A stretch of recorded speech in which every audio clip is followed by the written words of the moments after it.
Yo, what's up mga bro? So, nandito tayo ngayon sa Siwangag, no? At katatapos lang ng bagyo. Yan, mag-overnight tayo dito. So, tignan niyo mga bro, ang daming kalat. Yan, no? Katatapos lang ng bagyo kasi. Ayan, no? Sobrang kalat. Ayan.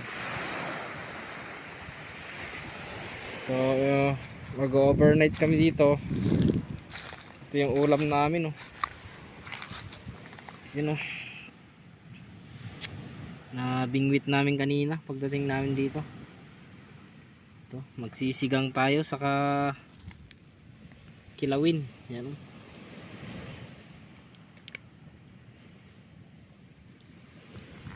Yan. Sobrang karat lang.